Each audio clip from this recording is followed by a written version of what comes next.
alẹ̀ iṣẹ́ ọwọ́ Ọlọ́run ni àánú lórí gbà nínú ọ̀gọ̀rọ̀ tí ń bẹ ní ayé. Dúpẹ́ lọ́wọ́ Ọlọ́run. Àwọn kan ń bẹ níwọ̀ àwọn ajínigbá ajínigbá àfiniṣètùtù owó àfiniṣètùtù ọlà wọ́n ti mọ́jọ́ tó máa pa wọ́n.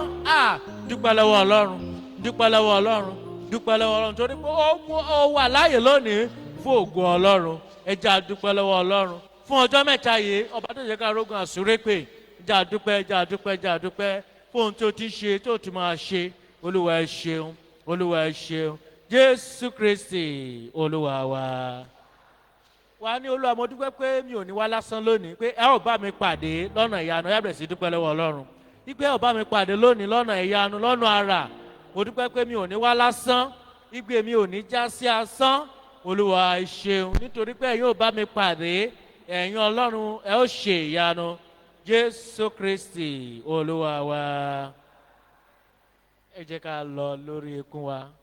Ẹ jẹ́ á sọ fún Ọlọ́run pé Olúwa jọ̀wọ́ nínú àánú rẹ̀ ṣàánú fún mi. Ṣàánú fún mi lónìí o. Mo wá síwájú rẹ̀ má jẹ́ ń wá lásán. Má jẹ́ ń ṣe lásán. Olúwa ṣàánú. Olúwa dáríjì mi. Gbogbo àìṣedédé mi, gbogbo àìyẹ́ mi. Olúwa jọ̀ọ́ dáríjì. Jọ̀ọ́ dáríjì mi. Dáríjì mi Jésù. Wẹ̀ mí mọ́. Wẹ̀ ọmọ mọ́. Wẹ̀ ọkọ mọ́. Wẹ̀ aya mọ́ torí pé a máa ṣìpẹ̀ fún wọn torí pé àdúrà wa máa dọ́dọ̀ wọn. Ìjà bẹ̀bẹ̀ pé kó wẹ̀ ìlú Ìjẹ̀bú-Igbó mọ́. Ogun State àti Nàìjíríà kó fi ẹ̀jẹ̀ tó ta sílẹ̀ ní Calvary. Jésù Kristi ọmọ Ọlọ́run fi pa ẹ̀ṣẹ̀ wa rẹ́. Àti gẹ́gẹ́ bí ìjọ àti gẹ́gẹ́ bí diocese. Torí pé gbogbo ibi tí àdúrà wa yóò dé lónìí kí wọ́n bá jẹ́ ìdènà. Olúwa jọ̀ọ́ ṣàánú. Nínú àánú rẹ̀ ṣàánú fún wa. Fi àánú bá wa pàdé. Fi àánú bẹ̀ wá wò. Jésù Kristi Olúwa wa. Jésù Kristi Olúwa wa. Bàbá wa àti Ọlọ́run wa. Kò sẹ́ni tó dàbí rẹ̀. Ẹ̀yin ni àná, ẹ̀yin ni òní, ẹ̀yin ni ọ̀la, ẹ̀yin ni gbogbo ọjọ́. Bàbá gbé yín ga Olú ẹ gbọ́ ọpẹ́ wa. Bàbá à ń lọ láti lọ wá ojú yín nípa orin ìyìn. Láti gbọ́ ọ̀rọ̀ yín, láti ka ọ̀rọ̀ yín, láti gbọ́ ọ̀rọ̀ yín, láti gbàdúrà. Lónìí má jà wá lásán. Ẹ ti ṣe ìlérí pé níbikíbi tí ẹni méjì bá kóra jọpọ̀ yín bẹ lẹ́ẹ̀rín wọn. Lónìí o àti wá Olúwa ẹ fara yín hàn. Ju ti ìjẹ́ta lọ ju ti àná lọ Olúwa ẹ fara yín hàn. Àwọn ohun èlò tẹ́ ò máa ń lò Olúwa ẹ ró wọn ní agbára. Àwa ń gbàdúrà àwa náà bí a ti ṣe máa jọ́sìn pẹ̀lú yín ogun ọ̀run a fẹ́ kó farahàn lẹ́ẹ̀rín wa. Sátánì kó di ẹni ìtìjú kó di ẹni ìfibú torí wọ́n sọ pé ẹni ẹ̀rí Sátánì tó ṣubú bí mọ̀nàmọ́ná níwájú yín kò sì lè dúró níwájú wa. Olúwa ẹ ṣe bẹ́ẹ̀. Ògo ni fún orúkọ rẹ. Ọlọ́run ògo ni fún orúkọ rẹ. Ọlọ́run ògo ni fún orúkọ rẹ. Ọlọ́run ògo ni fún orúkọ rẹ. Ọlọ́run ògo ni fún orúkọ rẹ. Ọlọ́run ògo ni fún orúkọ rẹ. Ọlọ́run ògo ni fún orúkọ rẹ. Jésù Kristi Olúwa wa. Nígbà tí àwọn akọrin bá ti ń darí wa nínú orin ìyìn, a ó máa fi jó, a ó fi ọwọ́ wa á dá wọn pọ̀ mọ́ ti àwọn ogun ọ̀run láti jọ́sìn fún Ọlọ́run. Lórúkọ Jésù, àní ṣe lásán. God bless you in Jesus' name.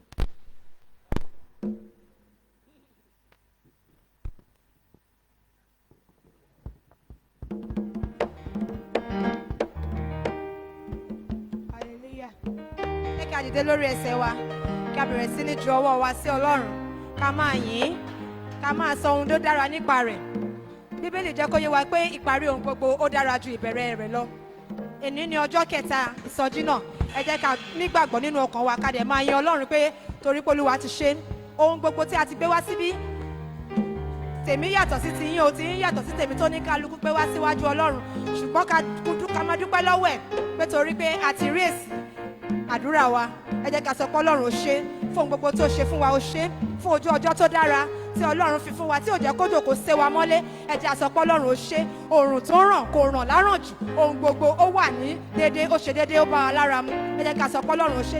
Ẹ jẹ́ ká yìn lógo ká gbé òṣùbà fún nítorí pé òun lọ́ba ní gbogbo ọ̀nà nínú ayé wa ó ń jẹ́rìí ara rẹ̀. Ẹ jẹ́ ká sọ pé Olúwa ó ṣe.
mímọ́ ṣe wá ọgbọ́n orí wa kò máa má gbé kì í ṣe títóbi àwa lẹ ṣe pa wá mọ́ o bàbá kì í ṣe mímọ́ ṣe kọ́ kì í ṣe agbára ò mọ ẹnì kankan kì í ṣe títóbi àwa lẹ fi dá wa sí o bàbá.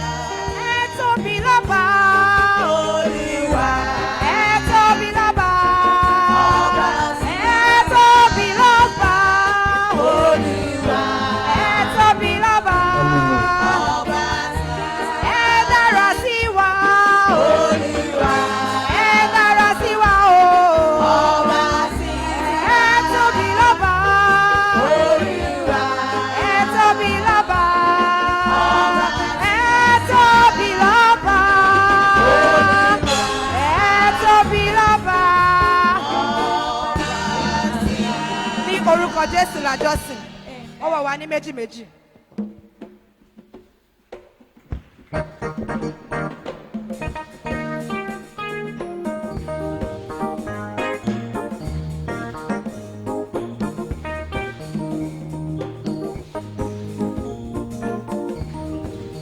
Àbíyọ̀ òsì bàbá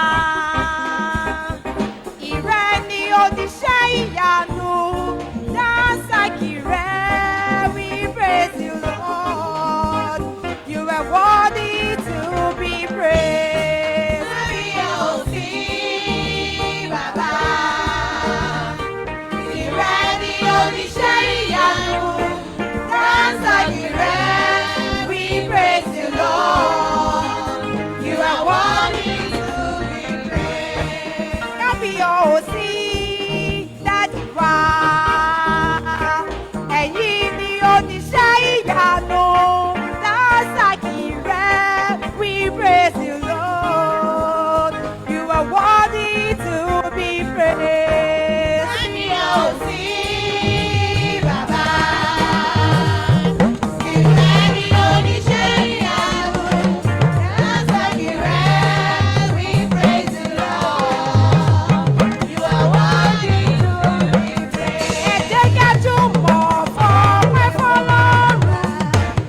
wàá gbàdúrà yìí. Arákùnrin kan wá síwájú Jésù. Bíbélì sọ pé ó ló fi ìbànújẹ́ lọ ilé ẹ̀, wọ́n ṣe kọ́ sínú Bíbélì nìyẹn. Wọ́n ló ṣe kí ni o? Ó fi ìbànújẹ́. Òun ni Bíbélì sọ pé iye àwọn tó tọ̀ Jésù wá pé ó fi ìbànújẹ́ lọ ilé, òun nìkan ṣoṣo ni. Ṣùgbọ́n àwọn ìtọ́kùn wọn náà fi ayọ̀ lọ ilé.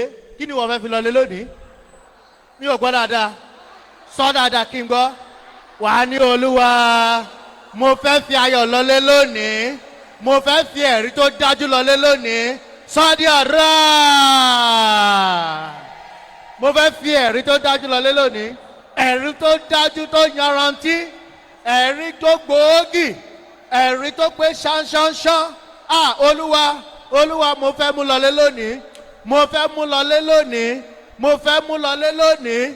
Olúwa, Olúwa, mo fẹ́ mú lọ ilé lónìí. Jésù Kristi, Olúwa wa. Ó kù méjì. Nígbà tí Jésù mú arákùnrin yẹn lára dá, wọ́n ní pé ṣé kìí ṣe ọkùnrin yìí la mú lára dá ni? Ṣóun ni àbí kìí ṣóun? Ọ̀rọ̀ ẹ ṣe kí ni o? Ó dé àríyànjiyàn. Ọ̀rọ̀ rẹ á di àríyànjiyàn. Ó lẹ ṣàmì, mo lọ́rọ̀ rẹ á di àríyànjiyàn. Mo lọ́rọ̀ rẹ á di àríyànjiyàn. Ìgbà tí mo lọ sí ìlú Jonathan, mo rí ìyá Jonathan. Mo ní ṣé òun ni, ẹnìkan ní kì í ṣe òun, ó lé lé ní, ó ṣe òun ni, a ní kì í ṣe òun ni. Ọ̀rọ̀ ẹ ṣe kí ni o? Dàríyànjiyàn. Ọ̀rọ̀ rẹ̀ á dàríyànjiyàn. Wà á ní Olúwa, ṣe ohun tuntun náà ayé mi lónìí, kí ọ̀rọ̀ mi kó di àríyànjiyàn fún gbogbo ènìyàn. Sọ́ di àdúrà. Sọ́ di àdúrà, sọ́ di àdúrà, sọ́ di àdúrà. Sọ́ di àdúrà Ọlọ́run wa. Sọ́ di àdúrà Ọlọ́run wa. Jẹ́ kọ́rọ̀ mi kó di àríyànjiyàn. Ọ̀rọ̀ àwọn ọmọ rẹ, ọ̀rọ̀ ọkọ rẹ, ọkọ ọmọ, aya ọmọ, ẹbí, ará. Olúwa jẹ́ kó di àríyànjiyàn. Jẹ́ kó di àríyànjiyàn. Jẹ́ kó di àríyànjiyàn. Jẹ́ kó di àríyànjiyàn. Jẹ́ kó di àríyànjiyàn. Jẹ́ kó di àríyànjiyàn. Jésù Kristi, Olúwa wa. Jésù Kristi, Olúwa wa. Ẹ̀kọ́ ṣe tó kù yìí wàá gbà dáradára. Lórúkọ Jésù ò ní ṣe lásán. Mo lè ò ní ṣe lásán. Mo ní ò ní ṣe lásán. Ìpele gíga là ń lọ. Ibẹ̀ láwọn òde lórúkọ Jésù. Wà á ní Olúwa. Olúwa. Fọwọ́ kàn mí lónìí. Fọwọ́ tó ayé mi lónìí. Abẹ́ẹ̀rí, ó fọwọ́ kan òkú. Òkú ṣe kí ni o? Ó jíǹde. Ó fọwọ́ kan afọ́jú, kí ló ṣẹlẹ̀ sí? Adẹ́tẹ̀, kí ló ṣẹlẹ̀ sí? Adití, kí ló ṣẹlẹ̀ sí? Alárùn ẹ̀gbá, kí ló ṣẹlẹ̀ sí? Abirùn, kí ló ṣẹlẹ̀ sí? Ìwọ náà àfọwọ́tọ́ Jésù lónìí. Jésù àfọwọ́tọ́ lónìí. Ìyanu á ṣẹlẹ̀. Wà á ní Olúwa, èmi rèé, fọwọ́tọ́ ayé mi lónìí kí n lè gba ìyanu mi. Sọ́dí àdúrà. Sọ́dí àdúrà, sọ́dí àdúrà, sọ́dí àdúrà, sọ́dí àdúrà, sọ́dí àdúrà, sọ́dí àdúrà. Olúwa jọ̀wọ́, Olúwa jọ̀wọ́, Olúwa jọ̀wọ́, Olúwa jọ̀wọ́, Olúwa jọ̀wọ́, Olúwa jọ̀wọ́, jọ̀wọ́ Olúwa, jọ̀wọ́ Olúwa. Jésù Olúwa wa. Jésù Kristi Olúwa wa. Bàbá ògo ni fún orúkọ rẹ. A dúpẹ́ pé ẹ̀yin ti bẹ̀rẹ̀ pẹ̀lú ọwọ́ ìyanu. Ẹ ti ń tẹ̀síwájú pẹ̀lú wa. Lónìí ẹ farahàn. Jésù Kristi Olúwa wa. Ẹnìkan wà níbí tó bá jẹ́ pé ìwọ ni, tó bá wà lára wọn ni o. Àwọn kan wà níbí. Ìròyìn ayọ̀ ló máa mú lọlé. Tó bá wà lára wọn, kí hallelujah kí n gbọ́. Kí hallelujah kí n gbọ́. Kí hallelujah. Ẹ jẹ́ ká jókòó, jẹ́ ká jókòó. God bless you. Ní báyìí á pe àwọn akọrin ìjọ cathedral láti wá fún wa ní orin wọn. The choir for your rendition. God bless you. Hallelujah.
kí a tó kọrin gbólóhùn àdúrà kan péré orin yẹn sọ fún wa pé kí ọlọ́run kó gbé wa lọ síbi gíga tó wá jẹ́ pé ènìyàn ló fẹ́ gbé wa ga tó wá jẹ́ pé èmi fẹ́ gbé ènìyàn ga ibi tẹ́niyàn lè dé láyé nìyí ó kàn lè gbìyànjú kó dé báyìí ṣùgbọ́n tó bá jẹ́ pé ọlọ́run ni bólẹ́ nìyẹn máa dé bóló máa dé wà á ní olúwa gbé mi lọ síbi gíga gbé mi lọ síbi gíga lónìí sọ́ọ́dí àdúrà gbé mi lọ síbi gíga lónìí gbé mi lọ síbi gíga olúwa fi àánú gbé mi lọ síbi gíga gbé mi lọ síbi gíga olúwa fi àánú gbé mi lọ síbi gíga jésù kristi olúwa wa a fẹ́ gbọ́ ọ̀rọ̀ ọlọ́run báyìí wá ní olúwa bí mo ṣe fẹ́ gbọ́ ọ̀rọ̀ rẹ rán ọ̀rọ̀ rẹ sí mi lónìí sọ́ọ́dí àdúrà a fẹ́ lọ kọrin ká wá gbọ́ ọ̀rọ̀ ọlọ́run olúwa jọ̀wọ́ má jẹ́ ń ṣe lásán jẹ́ kí n gbọ́ ọ̀rọ̀ rẹ rán ọ̀rọ̀ rẹ sí mi jésù kristi olúwa wa praise the lord a ó kọrin 276 nínú ìwé orin wa bàbá wa ọ̀run àwádé àwa láìlágbára fi ẹ̀mí mọ́ rẹ kún wa kí o sì sọ gbogbo wa di ọ̀tun wá ẹ̀mí mímọ́ jàre wá fèdè tuntun sọ ọkàn wa.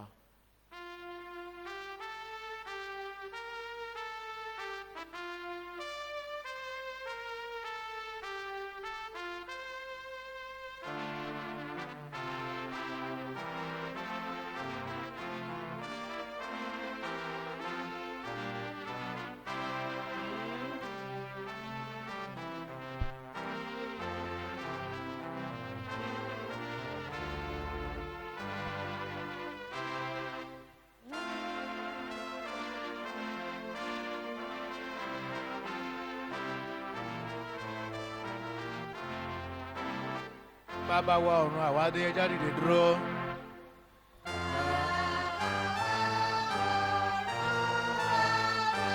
àwa láìlágbára. fi ẹ̀mí mọ́ rẹ kún wa.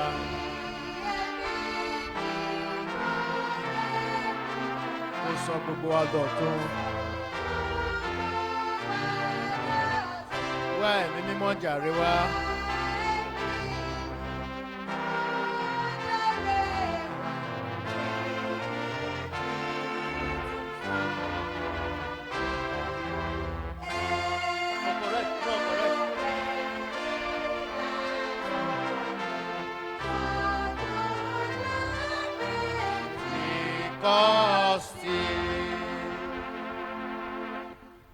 rántí ìlérí rẹ Jésù.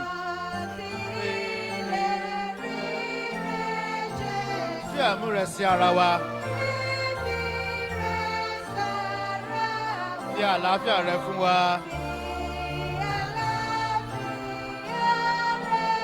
táyé kò lè fi fún ni. wá ẹ̀mí mọ́ jàre wá.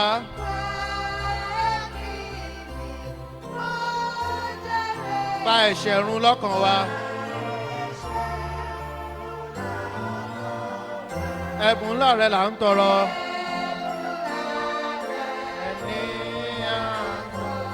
tọjọ́ ńlá Pẹ́ńtíkọ́sì.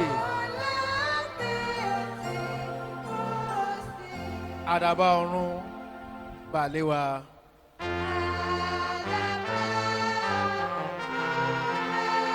fi agbára rẹ fún wa.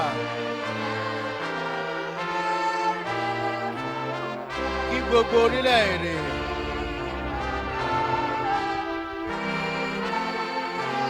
tẹríba fún Olùgbàlà. ká gbúrò rẹ jákèjádò. ilé òkùnkùn wa yìí. ẹ̀bùn ńlá rẹ ni à ń tọrọ.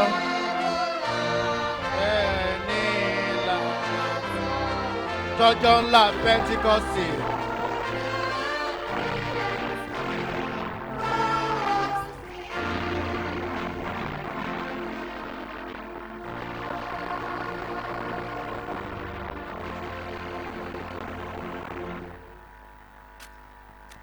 jẹ́ kí a gbàdúrà.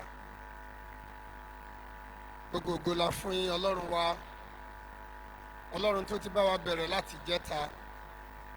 A dúpẹ́ fún àánú ìjẹta, a dúpẹ́ fún àánú tàná, a dúpẹ́ fún àánú titun tá a fẹ́ tún gbà lónìí.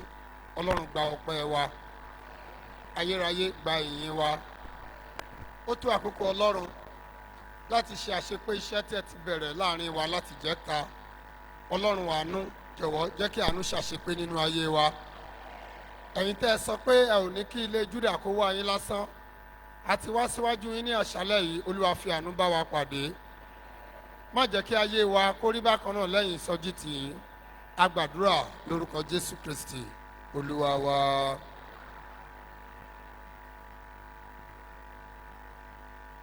Praise the Lord. Praise the Lord. Praise the living Jesus. Àwa kan kí hallelujah lórí ìjókòó. Praise the Lord. Amen. Jẹ́ kí a jókòó.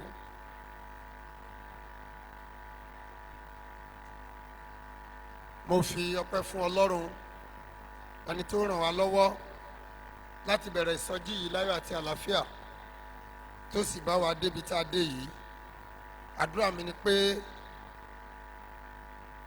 àánú tá ò fi ní wá ìsọjí yìí lásán yóò fọhùn lórí ayé ẹnìkọ̀ọ̀kan wa o. Lẹ́ẹ̀kan sí mo fẹ́ kí bàbá wa nínú Olúwa bí wọ́n tẹ̀ sí níbí báyìí ní ti ara mọ̀ pé wọ́n wà níbí ní ti ẹ̀mí. Mo gbàdúrà pé Olúwa yóò máa tún agbára yín ṣe o. Mo kí màmá provost náà, Olúwa yóò túbọ̀ máa ṣèyanu nínú ayé yín o. Gbogbo ẹ̀yin bàbá àti màmá tí ẹ ti wà ń bí láti jẹ́ta, bí ò bá sí ẹ̀yin kò lè sí àwa, torí tá a bá pe ìsọjí tẹ̀ bá wá a lè dá ṣe. Lórúkọ Jésù bí ẹ ti pọ́n Ọlọ́run lé nínú ayé wa, Ọlọ́run náà tí ẹ pọ́n lé yóò ṣe ohun titun nínú ayé ẹnìkọ̀ọ̀kan yín o. Ibi tí à ń gbéyẹ̀wò ló wà nínú ìwé Ezekiel orí 37. Mo kàn fẹ́ ka ẹsẹ̀ kìíní àti ẹsẹ̀ kejì. The book Ezekiel chapter 37 verses 1 and 2. Ọwọ́ Olúwa wà ní ara mi, ó sì mú mi jáde nínú ẹ̀mí Olúwa, ó sì gbé mi kalẹ̀ ní àárín àfonífojì tí ó kún fún egungun. Ó sì mú mi rìn yí wọn ká, sì wò ó, ọ̀pọ̀lọpọ̀ níbẹ̀ ní gbangba àfonífojì, sì kíyèsí wọ́n gbẹ púpọ̀ púpọ̀. Sì kíyèsí wọ́n gbẹ púpọ̀ púpọ̀. Àwọn bàbá wa tí wọ́n ti ń bá a sọ̀rọ̀ láti ìjẹta, wọ́n ti ṣàlàyé lóríṣiríṣiríṣiríṣi. Mi ò fẹ́ ṣe àtúnwí ohun tí wọ́n ti ń sọ fún wa, nítorí mo fẹ́ kí a gbàdúrà díẹ̀ lálẹ́ yìí. Ṣùgbọ́n mo pe àkọ́rí àṣálẹ́ yìí ní láàrin àfonífojì egungun gbígbẹ, in the valley of dry bones. In the valley of dry bones. Ẹ̀mọ́ ká ti sọ̀rọ̀ pé Ọlọ́run yóò mú kí egungun gbígbẹ, Ọlọ́run tó lè mú kí egungun gbígbẹ kó gba ẹ̀mí ìyè padà. Wọ́n ti ṣàlàyé lóríṣiríṣiríṣiríṣi. Ṣùgbọ́n fẹ́ jẹ́ ká wò ó, torí tí àwọn nǹkan kan ò bá yé ènìyàn, ó ṣeé ṣe tí a ò bá ṣe àwọn àlàyé nǹkan kan fún ènìyàn dáadáa, ó ṣeé ṣe kí òye ẹ̀ kó má yé èèyàn débi pé èèyàn á mọ bó ṣe máa gbàdúrà lé lórí. So tó bá ń sọ pé ayé wa, iṣẹ́ wa, ìgbéyàwó wa, ọrọ̀ ajé wa, tàbí ohun gbogbo tó yí wa ká, ó wà ní ipò àfonífojì egungun gbígbẹ. Kí ló túmọ̀ sí? Ọlọ́run fi ìran yẹn wọn wòlíì Ezekiel. Ó ní mo rí i pé àwọn egungun tó wà ń bẹ̀ ó gbẹ. So mo wá ní àfonífojì egungun gbígbẹ. Bí ayé ènìyàn bá wà ní àfonífojì egungun gbígbẹ, bí ìgbéyàwó ènìyàn bá wà ní àfonífojì egungun gbígbẹ, bí ìrìnàjò ẹ̀mí ènìyàn bá wà ní àfonífojì egungun gbígbẹ, kí ló túmọ̀ sí? àkọ́kọ́ ni pé ẹni tí ayé ẹ̀ bá wà ní àfonífojì egungun gbígbẹ kò sí ohun rere kan tó máa ṣẹlẹ̀ sírú ẹ̀dá bẹ́ẹ̀. Nothing good will happen in the life of such person.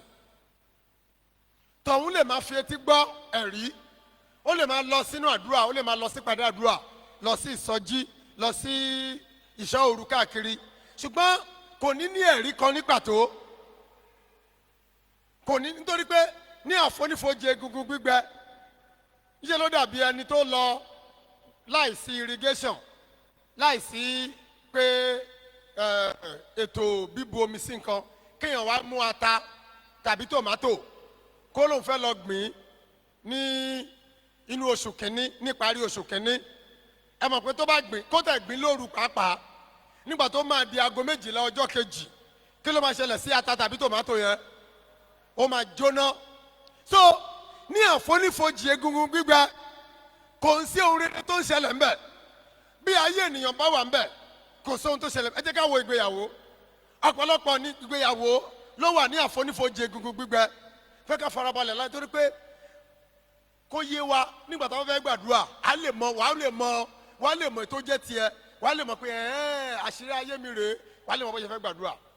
Bí ìgbéyàwó bá wà ní àfonífojì egungun gbígbẹ, irú ẹ̀dá bẹ́ẹ̀ kàn lè máa ka iye ọdún tóun ti wọlé ọkọ, kò ní sí ọmọ ńbẹ̀. Praise the Lord. Nígbà tí mo wà ní Abẹ́òkúta ní ọ̀pọ̀lọpọ̀ ọdún sẹ́yìn, ọ̀rẹ́ mi kan rédíónìkì tó máa bá mi ṣe rédíò ńgbà yẹn, òun àtìyàwó ẹ̀ ń wá ọmọ. Wọ́n ṣe wọ́n wá lọ sí Lantoro hospital. Nígbà tí wọ́n dé Lantoro hospital, wọ́n ní wọ́n fẹ́ gba specimen ọkọ àti specimen ìyàwó kọ́ mọ ibi tí wàhálà ti wá. Wọ́n wá, ẹmọ̀ tí òkú bá kú ní hospital, ó ní kíní kan tọ́kọ máa ń dà. Wọ́n wá da kíní yẹn bo tọkọtìyàwó pé kí wọ́n méjèèjì jọ ní àjọṣepọ̀ ní hospital ńbẹ̀. Wọ́n jọ ní àjọṣepọ̀, wọ́n gba nǹkan ti ọkọ, wọ́n gba nǹkan ti ìyàwó, wọ́n gbé méjèèjì lọ sí lab. Nígbà tí result máa jáde, wọ́n ní kò sí ẹni tó ní ìṣòro náà méjèèjì. Kò sí ohun tí ẹni tó ní, kò sí tó sọ pé kẹ́ máa bímọ. Nítorí pé specimen ọkọ all right, specimen ìyàwó all right, ṣùgbọ́n kò sí ọmọ. Wọ́n wà ní àfonífojì egungun gbígbẹ. Mo ti gbọ́ àìmọye àwọn ènìyàn tí wọ́n ti ṣe, tí wọ́n ti dọ́gbọ́n lóríṣiríṣiríṣiríṣi, tí wọ́n ti ṣe IVF láìmọye ọ̀nà, ṣùgbọ́n tí IVF ohun tó ń ṣiṣẹ́ fún àwọn ẹlòmíì tí kò ṣiṣẹ́ fún àwọn. Irú ìgbéyàwó bẹ́ẹ̀, irú ìyàwó bẹ́ẹ̀, irú ọkọ bẹ́ẹ̀, ní ọ̀nà kan tàbí òmíì, a lè sọ wípé wọ́n wà ní àfonífojì egungun gbígbẹ. Bí ayé ènìyàn bá wà nínú àfonífojì egungun gbígbẹ, irú ẹ̀dá bẹ́ẹ̀ iṣẹ́ la kàn máa rí, kò ní sí èrè ńbẹ̀. Kí ni mo wí? Mi ìmọ̀ bóyá wà mí lálẹ́ yìí. Kò sírú òwò tó ti dáwọ́lé, kò sírú ọgbọ́n tó ti dá, ṣùgbọ́n kò kàkà kí result kó jáde, kò sàn náà ni. Irú ayé bẹ́ẹ̀, ayé tó bá experience pé ó ta nígbà gbúre, ó ta gbúre, nígbà ẹ̀fọ́, ó ta ẹ̀fọ́, nígbà tomato, ó ta tomato, nígbà kíní kan, at last náà kọ̀ náà ni. Irú ayé bẹ́ẹ̀ wà nínú egungun gbígbẹ. Ó wà ní ìkóríta egungun, nítorí pé ní ìkóríta egungun gbígbẹ kò sí nǹkan gidi mẹ́. Praise the Lord. Ẹ jẹ́ ká wálé. Àwọn ẹran kan wà lọ́jà, a ní àṣàmì egun. Àwọn egun kan wà tẹ́bà ṣọ́ra tẹ́bà gbé yín lé, bó ti wù kí eyín yín kó lágbára tó, eyín yẹn lè là. Praise God.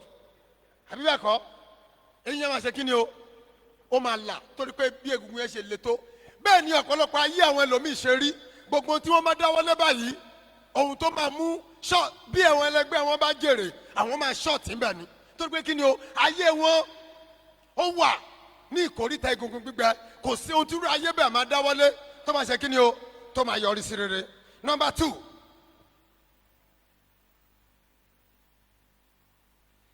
Mo ti sọ pé kò sí ohun tí irú ẹ̀dá bẹ́ẹ̀ máa dáwọ́lé tó lè yọrí sí rere. Ayé tó bá wà ní ìkóríta egungun gbígbẹ, bó ti wù kí ènìyàn kó yí ká tó igbe mi lẹ́ni tó máa ràn mí lọ́wọ́ ló máa máa ké. Hello, ẹ̀gbọ́n tí mo wí. Ìgbé ayé tó bá wà ní aginjù egungun gbígbẹ bó ti wù kí àwọn ènìyàn pàtàkì kí wọ́n yí ká tó igbe mi ò lé ẹni tó máa ràn mí lọ́wọ́ ló máa ṣe kí ni o. Ọkùnrin yẹn nínú ìwé Jòhánù ṣé orí karùn-ún àbórí kẹsàn-án nígbà tí Jésù débẹ̀ ó ní wọ́n ti rí ọkùnrin yìí ní ọdún tó pọ̀ wípé tó ti wà nínú ìṣòro yẹn. Jésù wá lọ bá ọ̀gbẹ́ni ǹjẹ́ o fẹ́ ká mú ọ lára dá bí? Ohun tí ọkùnrin yẹn sọ ni pé ọ̀gbẹ́ni èmi kò ní èèyàn, àwọn èèyàn dẹ̀ yí ká ṣùgbọ́n kò ní ẹni torí pé kí ni o ayé ẹ wà ní ìkóríta egungun gbígbẹ. Bí màmá bá wà ní ìkóríta egungun gbígbẹ níṣẹ́ ni àwọn ọmọ ẹ̀ máa dúró kó kú káwọn wá ná owó, wọn ò ní ronú pé ó yẹ káwọn tọ́jú ìyá wọn nígbà tó wà láyé. Praise the Lord. Ẹgbọ́n tí mo wí.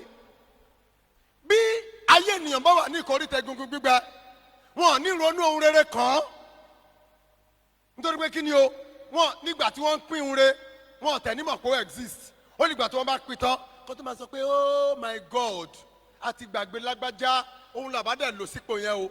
Wọ́n gbàgbé ṣùgbọ́n nítorí pé ayé ẹni tí aríyé tọ̀hún ó wà ní ìkóríta egungun gbígbẹ. Mo sọ àsọtẹ́lẹ̀ ayé rẹ ìrìn àjò rẹ iṣẹ́ rẹ tó wà ní ìkóríta kò ṣe rere nínú àdúrà ní àṣálẹ́ yìí àṣẹ ọ̀run yóò fa ayé rẹ jáde. Amen. Bí ayé ènìyàn bá wà ní ìkóríta egungun gbígbẹ kò ní gbára ẹ̀ gbọ́ débi kó máa gbẹ lómi gbọ́. Kí ni mo wí? Kò ní gbẹ ara ẹ̀ gbọ́ ara ẹ̀. Ìdí tí òfin ní gba ara ẹ̀ gbọ́ ni wípé gbogbo nǹkan tó ti ń ṣe tẹ́lẹ̀tẹ́lẹ̀ ni ò yọrí sí rere. Tó bá tún fẹ́ dáwọ́lé nǹkan míì ẹ̀rù àtún máa bà á pé àkókò mọ́tẹ́lẹ̀ náà máa ṣe. Ẹ mọ̀ irú ẹni tó ti ṣe IVF lọ́nà láìmọye gbà tó ti lọ sórí òkè láìmọye ìṣẹ̀lẹ̀ kan ṣẹlẹ̀. Èmi àti àǹtí kan àjọ pàdé níbi àdúrà ó ń wá ọmọ. Ìgbà tó pè mí mo wá ní ẹ máa sanwó epo tí máa gbé lọ síbi tá a ti máa gbàdúrà o. Ó ní èlò mo ní 5,000 nígbà yẹn. Àwọn oníyẹn ti pọ̀ jù o. Mo ní òkè bóyá ẹ bá mi ra epo wá. Èmi ò tẹ̀ nídìí owó tí a bá kàn ti gbé mọ́tò sílé epo. Ẹ kàn ní kàn ra epo sí ẹ sanwó èmi á wà yín dọ̀hùn. Nígbà táwa dé stage kan tá à ń gbàdúrà. Ó wá ní àlùfáà ẹ jẹ́ kí n bá yín sọ kankan mo ní kíni. Ó ní oṣù tó kọjá ó ní dádì ṣé àdúrà tá ń gbà yìí máa gbà ṣá ẹ máa gbọ́ díẹ̀ o ṣé àdúrà tá ń gbà yìí ṣó máa gbà ṣá mo ní kí ló dé èmi ò dé bí kádùrà tèmi máa gbà o mo ní kí ló dé tẹ́ ẹ béèrè ó ní oṣù tó kọjá 1.2 million ẹ ló ní mo pé 1.2 million ó ní àwọn dókítà gbà lọ́wọ́ mi ní Èkó hospital nítorí mò ń wá ọmọ inú bí mi mo pa bíbélì mi dé mo ní mò ń lọlé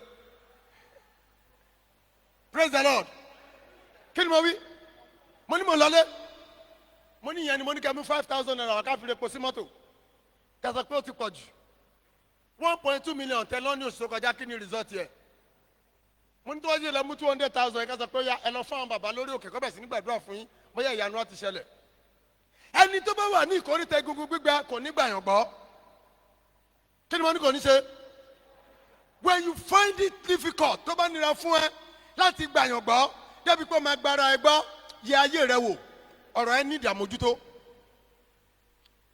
ẹni tí ò bá gba ènìyàn gbọ́ bí wọ́n bá fi ojoojúmọ́ gbàdúrà fún àdúrà ò ní gbà lórí ẹ̀ àṣírí tó wà ń bẹ̀ nìyẹn o when your life lacks faith I am not sure if the prayer will be answered nítorí pé ìgbàgbọ́ tó wà nínú yín ló máa jẹ́ kí àdúrà tètè gbà ṣùgbọ́n nígbà tó dẹ̀ wá gba wòlíì gbọ́ tó gba pásítọ̀ gbọ́ tó gba òjíṣẹ́ Ọlọ́run gbọ́ kò sẹ́ni tó fẹ́ gbàgbọ́ àìgbànìyàn gbọ́ tó ń yọ ẹ́ lẹ́nu yẹn ó ń fi hàn pé ayé rẹ nílò àmójútó. Praise the Lord. Ayé tó bá wà ní ìkórìtà egun gbígbẹ a lè fi wé òkú kí ni mo pè é ẹ gbogbo yẹn farabalẹ̀ láti mú fẹ́ kéje ká gbàdúrà dáadáa. Òní ni ọjọ́ tó gbẹ̀yìn. Ayé tó bá wà ní ìkórìtà egungun gbígbẹ a lè fi wé kí ni o òkú. Ẹ gbọ́ mi mà, kò sí iye bí iye tẹ́ ẹ rà fún òkú tó wúlò fún òkú mọ́. Hello, kò sí iye aṣọ iyebíye tẹ́ ẹ rà fún òkú tó kú value ẹ̀ kò value ẹ̀. Ọ̀pọ̀lọpọ̀ ayé òun ló jẹ́ pé ohun rere o wọ́n wà bí òkú tó ń rìn ni. It's a living dead. Wọ́n ń rìn bí òkú tó ti kú ni. Ẹ ò lè wò wọ́n látòkè délẹ̀ kẹrí àpẹẹrẹ nǹkan rere. Bàbá tó ń wàásù lánàá wọ́n ṣàlàyé aginjù fún wa. Ọ̀pọ̀lọpọ̀ ayé ló wà ní ipò aginjù. Ẹ jẹ́ kí n ṣàlàyé fún yín. Ilé wo ló fáyìn jù ní ọjọ́ wọ̀nyí tàbí níjẹ̀búgbó ọ̀ọ́ká lọ sí Ìjẹ̀bú Òde bí a máa rí àwọn ilé tí a máa wò tí wọ́n sọ pé ha owó rèé o, praise God. Kí wọ́n wá lọ kọ́ ilé yẹn, kí wọ́n wá kọ́ irú ilé yẹn, kọ́ wá lọ kọ́ sí wọlẹ̀, kọ́ wá rẹ̀ pa. Kí ni mo ní wọ́n kọ́? Ilé àwòṣífìlà, kí wọ́n lọ kọ́ sí kí wọ́n wá dé orí ẹ̀ pa. Ta ló máa mọ̀ pé nǹkan wà ń bẹ̀? Ọ̀pọ̀lọpọ̀ ní ògo wà lára ẹ̀, ṣùgbọ́n nítorí àyè tó wà ògo ara wọn ò bú jáde. Àwọn èèyàn ò tiẹ̀ mọ̀ pé ògo wà lára ẹ̀.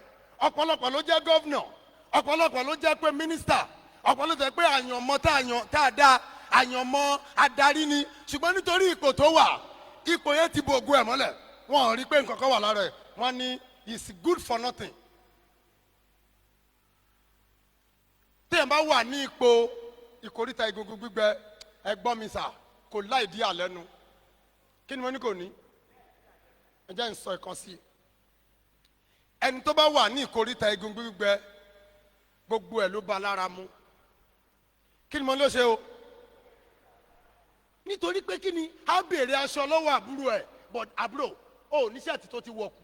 Wọ́n pè mí sí program kan mo dẹ̀ fẹ́ lọ, ò ní ṣẹ́ẹ̀tì kan tó ti wọ̀kù, ò dẹ̀ fún mi. Máa kíyèsí mi ní jẹ́ kí epo dà sí. Àwọn àbúrò ẹ̀ ló ti ń béèrè o. Nítorí pé kò ní kankan tó bá fi ṣe ẹ̀gbọ́n. Òkú kan kú ní Ṣékìtì. Last born wọn ó wà nílùú òyìnbó. Bí òkú ṣe kú, àwọn ẹ̀gbọ́n wọ́n ti ń plan pé wọ́n fẹ́ sin òkú. Wọ́n bá pe àbúrò a máa sin òkú mọ́mí wa lọ́la o. Ó ní tí ẹ bá gbìyànjú ẹ̀ tẹ́. Wọ́n ní kí ló mì? Ó sì di ẹyin oṣù mẹ́ta kí n tó ráyè wálé láti ibi tí mo wà. Mi ò gbọ́dọ̀ gbọ́ pé ẹ̀sìn mọ́ mi ẹgbẹ́ mọ́ mi lọ sí mọ́ṣúárì. A máa dín àkàrà lójoojúmọ́. Ó ní àǹtí ẹ send account number yìí sí mi. Wọ́n bá send account number. Ibi tó ti send lẹ́sẹ̀kẹsẹ̀ ló transfer 500,000 naira sí wọn. Ó ní ẹ máa dín àkàrà lójoojúmọ́. Àǹtí ẹni wo bó o sọ pé oṣù mẹ́fà ní ká tó sin mọ́ mi wá ìgbà tó bá tó dé la máa sin. Ẹgbọ́n mi àǹtí yẹn ò lẹ́nu ọ̀rọ̀ nítorí pé kí ni o ó wà ní ìkórìtà egungun gbígbẹ àbúrò ló ń dictate lé lọ́wọ́. Ẹni mélòó nínú wa ló wà lẹ́sàálẹ̀ yìí tó fẹ́ gba ipò ẹ̀ padà? Ẹni mélòó ló fẹ́ gba ipò ẹ̀ padà láàrin wa? Ó mo fẹ́ kó dìde lórí ẹsẹ̀ rẹ, dìde lórí ẹsẹ̀ rẹ, dìde lórí ẹsẹ̀ rẹ. Ẹ sọ fún Olódùmarè ohun tó sọ mí sípò àìlẹ́nu ọ̀rọ̀, ohun tó bá ayé mi tí mi fi lẹ́nu ọ̀rọ̀, ohun tó bá ìṣẹ̀dá mi tí mi fi lè sọ̀rọ̀ ní àwùjọ, ohun tó bá ayé mi tí mi ò fi lè sọ̀rọ̀. Olúwa ṣe nǹkan lórí ẹ̀ lálẹ́ yìí. Ẹ pariwo ó yá sọ́dọ̀ àdúrà. Ẹ̀mí mímọ́ ohun tó bá ayé mi tí mi ò fi lè sọ̀rọ̀ láwùjọ, Olúwa wá nǹkan ṣe. Ẹ̀mí mímọ́ wá nǹkan ṣe. Jésù olùgbàlà Olúwa wá nǹkan ṣe lálẹ́ yìí. Gbọ́ àdúrà Jésù Olúwa wa. Ẹ jókòó.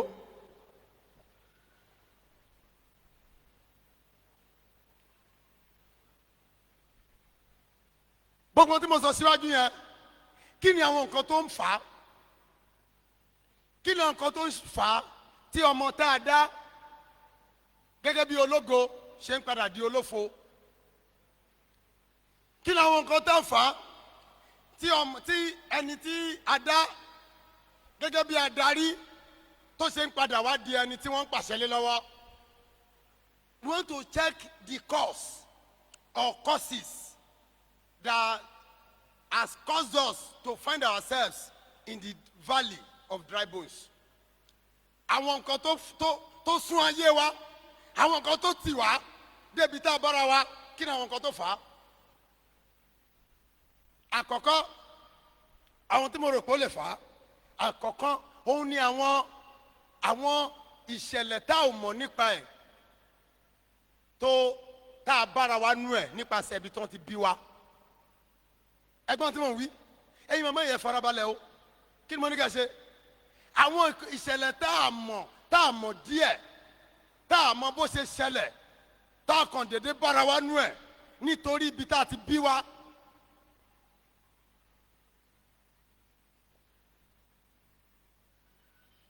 Generational or foundational cause. Generational or foundational cause. Ìyẹn lè jẹ́ okùnfà kéèyàn bá yé ara ẹ̀ níbi tí òrò tẹ́lẹ̀. Kéèyàn bá, mo ti sọ fún wa, ó dàbí ṣé ìjẹ́jọ́ nínú program 1 2 3 mo ṣàlàyé fún wa. Mi fẹ́ lọ síbẹ̀ púpọ̀ lálẹ́ yìí. Bàbá tàbí ìyá tàbí ìran tá rẹ̀ jáde, ó lè jẹ́ okùnfà ohun tó ti ayé wa sínú ogun. Tá bá wo ìwé Luke chapter 15 verses 11 to 16, kò sáyé láti kà ó, jẹ́ kí sáyé sọ ìtàn yẹn fún wa. Ní nǹkan tí mo sọ lẹ́ẹ̀kan pé èèyàn kò sí nǹkan téèyàn ò lè jẹ. Bíbélì pé ọmọ onínàkúnà nígbà tí ó dé stage kan, wọ́n ní ayọ̀, gbogbo èèyàn fẹ́ ẹ wò mí, ayọ̀ ní ìbá fi jẹ oúnjẹ àwọn ẹlẹ́dẹ̀. Ẹ jẹ́ ká pè ọmọ yẹn ní ọmọ ọba. Kí ni ká pè é? Kí ni ká pè é? Kí ni ká pè é? Ọmọ ọba. Tàbí kí wọ́n sọ pé ọba olólágbára, ok, ọmọ Àwùjalẹ̀. Bí a ká fi pé ọmọ ọba bí Àwùjalẹ̀, àwọn alágbára, àwọn ọmọ bí sínétọ̀. So kó wá bọ̀ rẹ̀ ní ìkóríta kó máa béèrè fún oúnjẹ ẹlẹ́dẹ̀. Ṣé oúnjẹ ẹlẹ́dẹ̀ jẹ́ ṣàwámà ni? Àbò oúnjẹ ẹlẹ́dẹ̀ jẹ́ indomie? Hello? Kí ọmọ ọba kó máa béèrè fún oúnjẹ ẹlẹ́dẹ̀, kí ló sọ ọmọ ọba débẹ̀? Kí ló sọ ọmọ ọba débi pé ó ń béèrè fún oúnjẹ ẹlẹ́dẹ̀? Nígbà míì ó lè jẹ́ okùnfà àwọn tá a tara ẹ̀ jáde. Ó lè jẹ́ okùnfà àwọn tá a tara ẹ̀ jáde. Mo sọ fún wa pé ọba Ahabu nígbà tó pa Nábótì, Ọlọ́run ní kò ní sí ọmọkùnrin kan tó máa dúró nínú ilé ẹ. Tìgbà tó bẹ̀rẹ̀ sí ní ké, Ọlọ́run ní wò ó, eléyìí mi ní béèrè lọ́wọ́ ẹ, lẹ́yìn tó bá ti kú ni máa kílé àwọn ọmọ ẹ. Ó ní Olúwa ò ṣe o. Ó dẹ̀ kú báyìí, Ọlọ́run dẹ̀ gbé Jéhù dìde kó bẹ̀rẹ̀ sí ní lọ bẹ́ orí àwọn ọmọ, kó bẹ̀rẹ̀ sí ní lọ pa gbogbo àwọn ọmọ. Ta ló ṣẹ̀? Ọ̀pọ̀lọpọ̀ wa ní nǹkan tó ní ó jẹ́ pé ohun tá a ń là kọjá, ìdí tí gbogbo ẹ̀ ò fi dán mọ́rán, àwọn tó ṣẹ̀ wálẹ̀ ló ti so èso burúkú lẹ̀. Ṣùgbọ́n ẹnikẹ́ni yóò kó so, ibikíbi yóò kí so máa rùn, tí àdúgbò bíi tá a fi wà tí kò fi dùn ún gbé fún wa, àánú Ọlọ́run á mú wa jáde kúrò nínú ìso yẹn lálẹ́ yẹn. Number 2, ohun tó lè jẹ́ okùnfà, ohun ni mo pè ní ohun téèyàn fọwọ́ ara ẹ̀ fà sórí ara ẹ̀. Kí ni mo wí? Ẹ jẹ́ ká wo 1 Samuel chapter 15 verses 22 to 23. 1 Samuel 15 22 to 23. Ta lórí? Ẹ jẹ́ ká ṣe kí á ń tó mo fẹ́ ká gbàdúrà dáadáa lálẹ́. 1 Samuel 15. Samuel sì wí pé Olúwa ha ní inú dídùn sí ẹran ẹbọ sísun. Àti ẹbọ bíi pé kí a gba ohùn Olúwa gbọ́. Kíyèsí, ìgbọràn sàn ju ẹbọ lọ. Verse 23. Nítorí ìṣọ̀tẹ̀ ó dàbí ẹ̀ṣẹ̀ àfọ̀ṣẹ àti agídí bí ìwà búburú àti ìbọ̀rìṣà. Nítorí pé ẹ máa gbọ́, nítorí pé ìwọ ti kọ ohùn Olúwa, òun sì kọ ní ọba. Hello? Nítorí pé ìwọ kọ ohùn Olúwa, òun náà ṣe kí ni o? Ọ̀pọ̀lọpọ̀ wa níbi tí agídí inú wa gbé wa dé la wà yìí. Nígbà tí dádì àti mọ́mì sọ fún ẹ pé má fẹ́ ìyàwó níbi tó fẹ́ ẹ tó ní dádì ẹ jẹ́ ń jẹ ayé orí mi ṣó dẹ̀ ti rí result ayé orí tó ń jẹ báyìí. ọmọ mọ́mà ṣe yẹn lọ́kàwé ẹ ti jẹ ayé orí yẹn jẹ́ kí mi jẹ tèmi o báwo náà ń sọ níjẹ̀bú jẹ́ kí mi ṣe tèmi náà yìí o mo fẹ́ ṣe tèmi náà yìí ẹ bá lẹ́sẹ̀ ń wí ṣó dẹ̀ ti ṣe tiẹ̀ náà yìí ó dẹ̀ ti rí náà yìí ó dẹ̀ ti rí bí tó sún ẹ dé. Self-afflicted cause. Nítorí pé ìwọ kọ ohun Olúwa òun náà kọ ẹ ní ọba. Mo sọ fẹ́nìkan mo sọ ní ọjọ́ Monday mo ní when you feel too big to obey God you will be too small for God to honour you.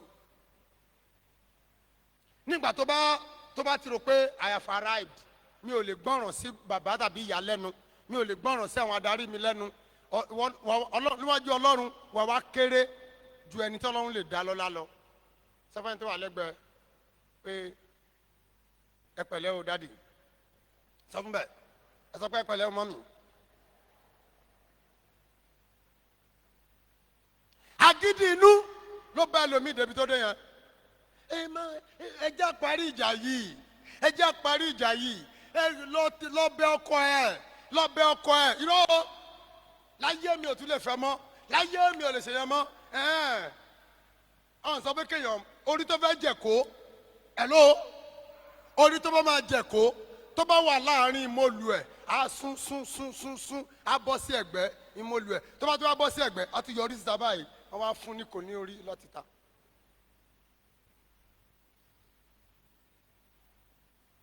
ọ̀pọ̀lọpọ̀ ogun tó ń jà wá kì í ṣe ogun oṣù àti àjẹ́ o ogun àìgbọràn àti agídí inú wa ogun kí ni mo pè é ẹlòmíì ní diabetes nísìn wọn ò fi ṣe o òun ló fi ṣe ra ẹ torí kó bá ti gba sálárì ó ní bí àpàlọ tó máa mú tí ó kẹ́rì ó wá di díẹ̀ nísìn diabetes wá dé wọ́n bẹ̀ sí ní gbàdúrà káàkiri ta ló fi ṣe.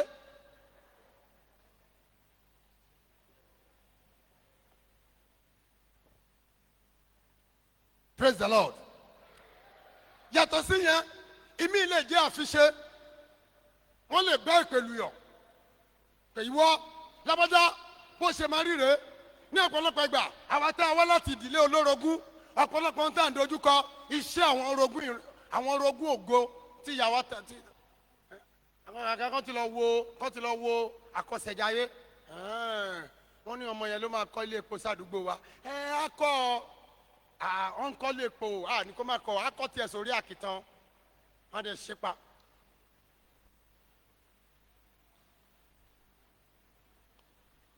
àfiṣe mo ti dárúkọ ìdí mẹ́ta ìdí kìíní ó lè jẹ́ èèyàn láì mọ́wọ́ láì mẹsẹ̀ èèyàn kọ̀ bára ẹnu ẹ̀ nípasẹ̀ àwọn òbí ìkejì èèyàn fúnra rẹ̀ ló fà á ìkẹta wọ́n kàn wòyàn ṣoṣoṣo báyìí bọ́m wọ́n gbélé lórí mo ṣiṣẹ́ ní abúlé kan nígbà tí mo ń ṣe evangelist àwọn wá ìgbín ní òjò yẹ̀ṣẹ̀ rọ̀ àwọn dé igi ìrókò yẹn igi yẹn tóbi igi yẹn lọ́ máa ń bọ ní abúlé bá a ṣe débẹ̀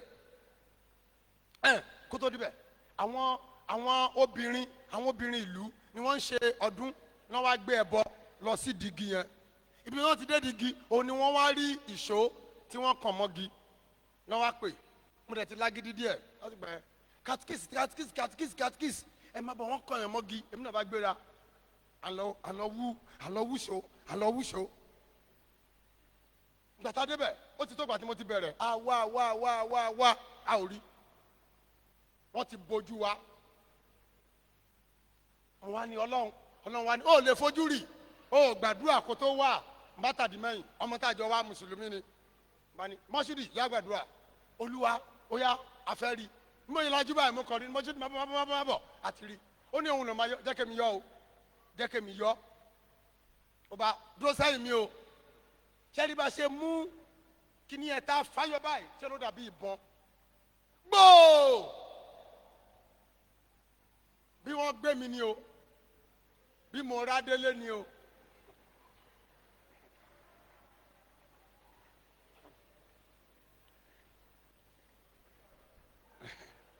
praise the Lord nígbà tí mo délé tí mo wọ́ délé ẹ̀mí ti fẹ́ bọ́ ní bí ẹ̀mí bá fẹ́ bọ́ lórí olórí kí ló máa ṣẹlẹ̀ sí ọmọ ẹ̀yìn wọ́n ti fẹ́ lọ sìn yẹn mo kàn sáré gbé ànántí ọ̀lì tó wà lé olúwa mo máa jẹ ṣiṣẹ́ ṣe o mo kàn sáré tu mu pẹ̀lú bí kíní ara mi ṣe ń gbóná tó dàbí wọ́n da ata sẹ́mi lára mo ó yá ẹnìṣẹ́ lọ́dọ̀ ọmọ ṣídìí ẹnìṣẹ́ ń bẹ̀ mo sábẹ̀ sí ní gbàdúrà fún nígbà tó di ọjọ́ Sunday ọmọ ìjọ mi ló ṣiṣẹ́ yẹn bá ṣe pàdé nílé wọṣọ ó ní katikíìsì aṣọ làárọ̀ ẹ̀ lọ́ra lọ́jà o má dáràn wálé ẹsẹ̀kẹsẹ̀ ni òye yé mi pé mo kàn sọ fún mi pé bàbá ẹ jẹ́ kí àwọn kọ̀yàn kó máa kọ̀yàn àwa yọ̀yọ̀yọ̀yọ̀ àti dé àwọn tó kù wọ́n ní òwe wo lẹ̀ ń pa fúnra yín mo ní kò lè yé yín àgbà méjì ló mọ̀ díẹ̀ ta hallelujah àfiṣe létà mo wá wádìí ta ni bàbá yẹn kàn mọ́gi ẹ̀gbọ́n ẹ̀ nítorí oko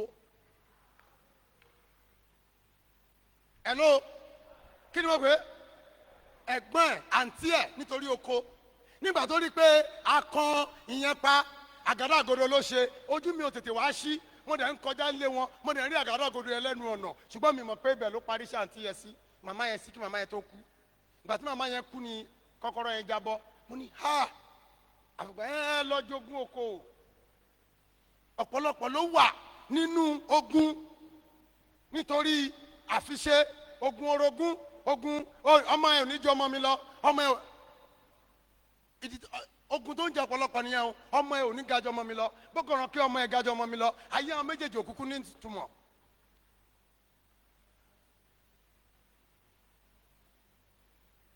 Praise the Lord.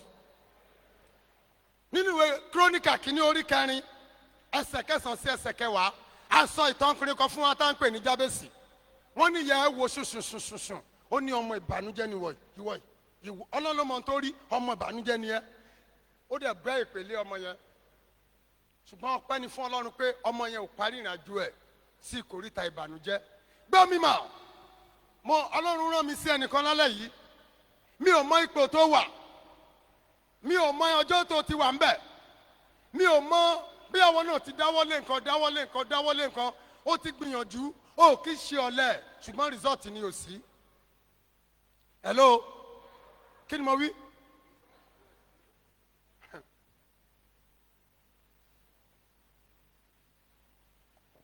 ẹ jẹ́ kí n sọ testimony ayé mi fún yín níbi tá a dé yìí tó ní mo fẹ́ ká gbàdúrà dáadáa lálẹ́ yìí.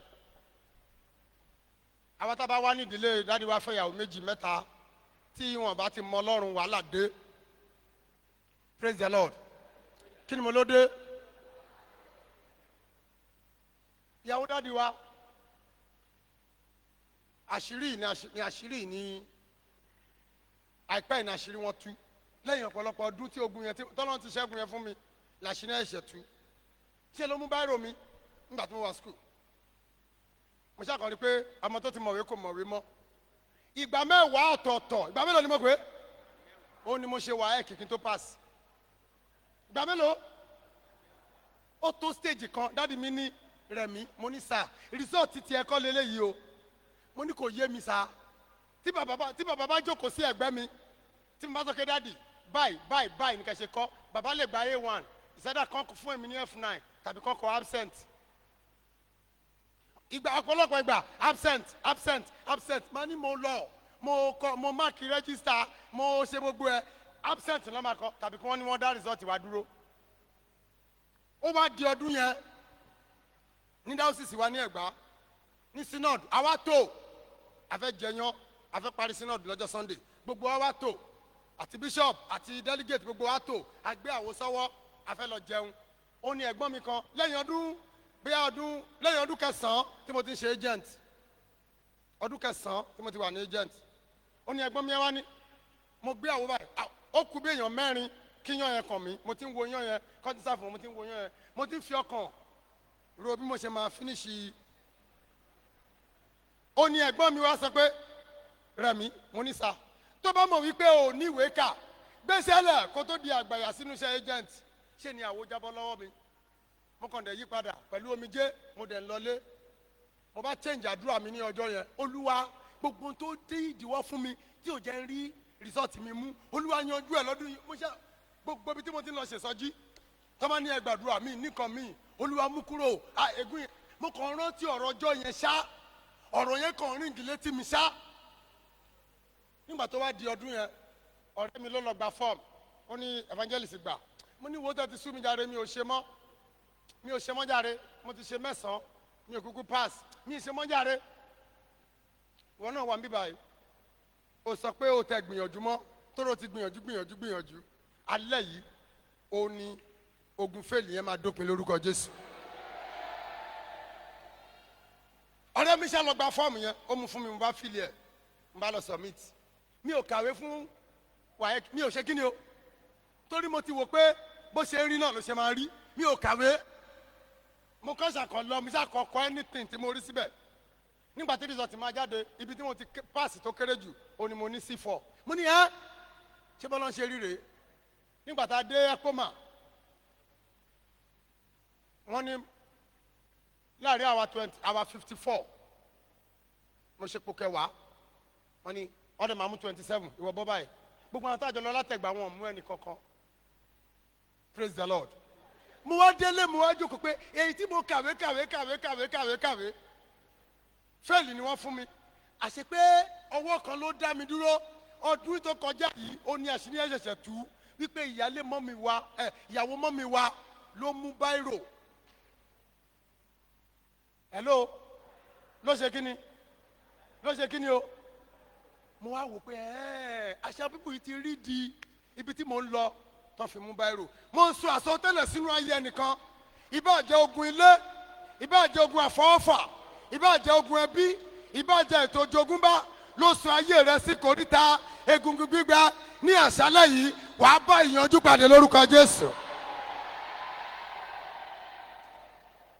kí ni ọ̀nà àbáyọ tó rà fẹ́ gbàdúrà Isaiah chapter 49:14-15 ẹnìkan sunkún níbi báyìí lálẹ́ yìí ẹnìkan sunkún láti inú wa mo ní ọ̀rọ̀ fún ẹ Isaiah 49:14-15 yes ṣùgbọ́n tí ó ní wípé Olúwa ti kọ̀ mí sílẹ̀ Olúwa sì ti gbàgbé ẹni mélòó ló ń sọ wípé Olúwa ò gbọ́ àdúrà mọ́ ẹni mélòó ló ń sọ lọ́kàn ara ẹ̀ pé pẹ̀lú gbogbo àwẹ̀ tí mo ti gbà mi ò rò pé Ọlọ́run ń gbọ́ àdúrà bẹ́ẹ̀ ni wípé sí ó ní wípé Olúwa ti gbàgbé mi Olúwa ti kọ̀ mí sílẹ̀ yes. obìnrin a lè gbàgbé ọmọ mú rẹ̀. verse 15 obìnrin a lè gbàgbé ọmọ mú rẹ̀ tí kì yóò fi ṣe ìyọnu sí wọn. lóòótọ́ wọ́n lè gbàgbé ṣùgbọ́n èmi kì yóò gbàgbé. Olúwa ní kí n sọ fún ẹ pé lálẹ́ yìí o àkókò ìrántí rẹ ó ti dé amen. kò sí àkókò ọjọ́ ti lọ Ezekiel chapter 36:33-36 Ezekiel 36:33-36.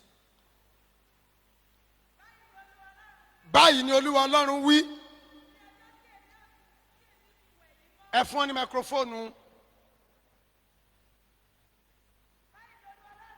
báyìí ni Olúwa Ọlọ́run wí. ní ọjọ́ tí èmi ti wẹ̀ yín mọ́. ní ọjọ́ tí èmi ti wẹ̀ yín mọ́. kúrò nínú àìṣedéédé yín gbogbo. ẹgbẹ́ mi mo sọ àsọtẹ́lẹ̀ bẹ́ẹ̀ ni pé ní ọjọ́ wo. ó mi ò rò pé ní ọjọ́ tí mo ti wẹ̀ yín mọ́. mo ń bọ̀ mà ní ọjọ́ tí èmi ti wẹ̀ yín mọ́ ẹgbẹ́ mi gbogbo èrí gbogbo ọwọ́ gbogbo ìdádúró bẹ́ẹ̀ ni wípé ní ọjọ́ tí mo ti wẹ̀ yín mọ́ alẹ́ òní ní ọjọ́ ìwẹ̀nùmọ́ rẹ.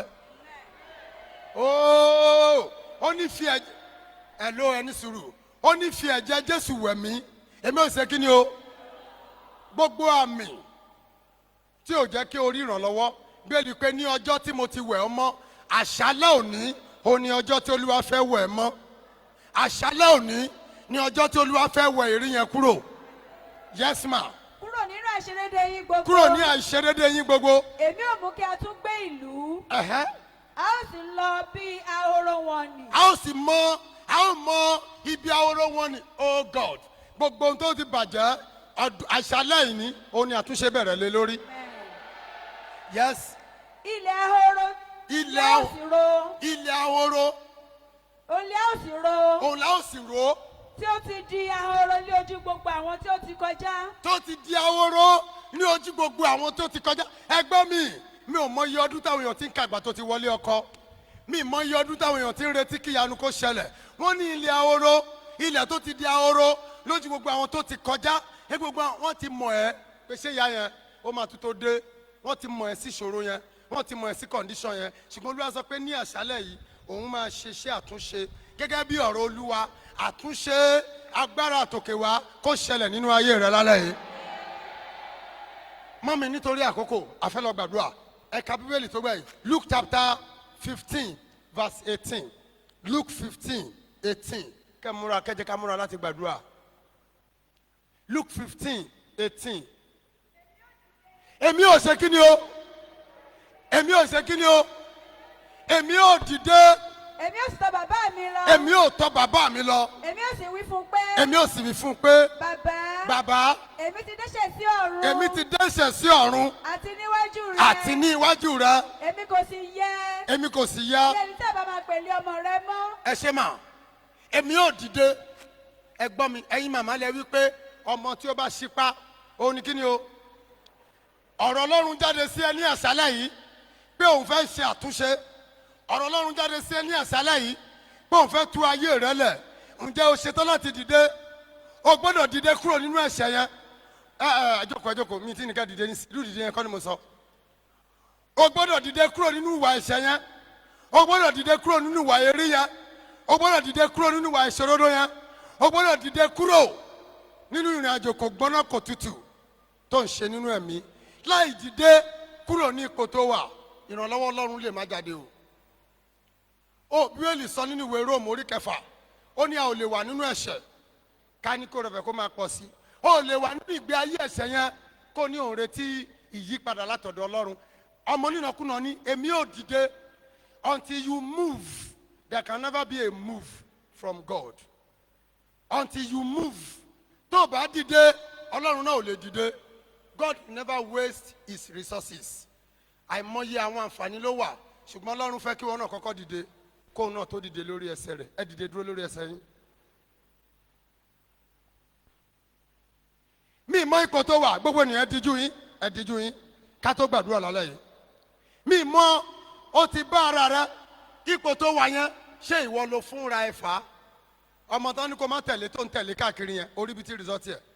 O fẹ́ ṣe àtúnṣe lálẹ́ yìí, gbogbo yẹn díjú yín. O fẹ́ fi ayé rẹ fún Jésù lálẹ́ yìí. Ìwọ náà mọ̀ wípé ìgbé ayé tó ń gbé tẹ́lẹ̀ kò bá ti Ọlọ́run mu. Ìgbé ayé tó ń gbé tẹ́lẹ̀, mi ò fẹ́ mọ àyè tó wà o. O lè jẹ́ àlùfáà, o lè jẹ́ ìyàwó àlùfáà, o lè jẹ́ lérìdà, o lè jẹ́ kwaya. Bí ìgbé ayé rẹ ò bá ti bá ìfẹ́ Ọlọ́run mu, o ò lè rí ọwọ́ Ọlọ́run. O fẹ́ rí ọwọ́ Ọlọ́run lálẹ́ yìí. Ìwọ gan mọ̀ pé ìrìn tó rìn kò dùn mọ́ Ọlọ́run nínú, o sì fẹ́ ṣàtúnṣe. Mo fẹ́ kó o gbé ọwọ́ rẹ sí okùn àyà rẹ, kó bẹ̀rẹ̀ sí ní jẹ́wọ́ fún Ọlọ́run àwọn ìrìn, àwọn ìgbésẹ̀ tó ti gbé sẹ́yìn tí wọ́n gan ti mọ̀ pé ó dàbí àwọn ìrìn tí mo ti rìn tẹ́lẹ̀. Òun ló ń ṣokùnfà ohun tó ń ṣẹlẹ̀ sí mi yìí o. Òun ló ń ṣokùnfà ohun tó ń ṣẹlẹ̀ sí àwọn ọmọ mi yìí o. Ó dẹ̀ fẹ́ kí Ọlọ́run kó gbà ẹ́ ní àgbàtàn lálẹ́ yìí. Bẹ̀rẹ̀ sí ní jẹ́wọ́ àwọn ẹ̀ṣẹ̀ yẹn, máa jẹ́wọ́ àwọn ẹ̀ṣẹ̀ yẹn, máa jẹ́wọ́ àwọn ẹ̀ṣẹ̀ yẹn níwájú Ọlọ́run kí Ọlọ́run kó lè gbà ẹ́.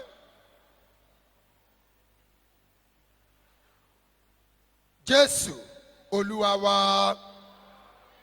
Ọlọ́run ayérayé, a dúpẹ́ lọ́wọ́ rẹ, a gbé ọ̀gá gba ọpẹ́ wa.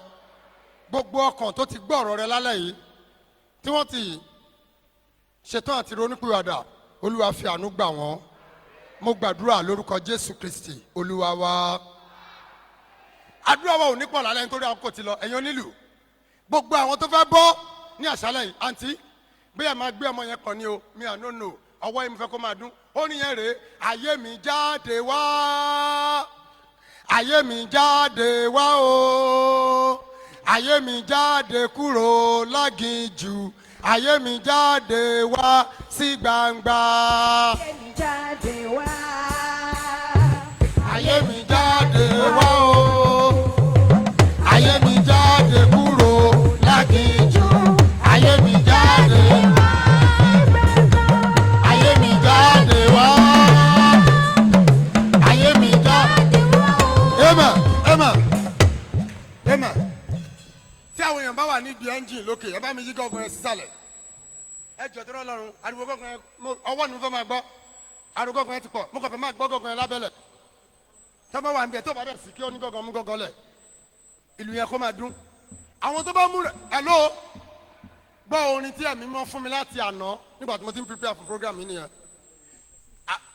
Gbogbo ènìyàn ẹ máa gbọ́ o bíbélì wípé olòṣì kò ní tán lẹ̀ hello ẹgbẹ́ tí mo sọ bíbélì ní olòṣì kò ní tán ní ìlú yẹn ní pé kì í ṣe gbogbo ènìyàn ló máa make ẹ̀ ṣùgbọ́n àwọn tó fẹ́ make ẹ̀ àwọn tó fẹ́ ní breakthrough ẹ pa ìdíwọ́ tì lálẹ́ yìí fẹ́ kí ọwọ́ ẹ kó máa ró ọwọ́ ẹ máa ró wà díjú ẹ ayé mi jáde wá ayé mi jáde wá o ayé mi jáde kúrò láginjù ayé mi jáde wá sí gbangba.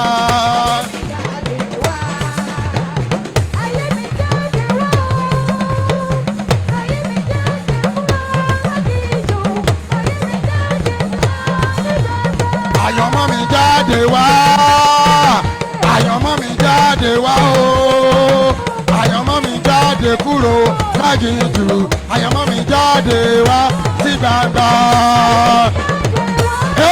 Ọwọ́dà àyànmọ́ mi jáde ọwọ́dà àyànmọ́ mi jáde kúrò láginjù àyànmọ́ mi jáde wá sí gbangba. Ayé mi jáde wá ayé mi jáde wá o ayé mi jáde kúrò láginjù ayé mi jáde wá sígbà ọwọ́dà ọwọ́dà ayé mi jáde kúrò láginjù ayé mi jáde wá ayé mi jáde kúrò láginjù ayé mi jáde wá sígbà ayé mi jáde kúrò láginjù ayé mi jáde ayé mi jáde wá sí gbangba. Àwọ̀dà.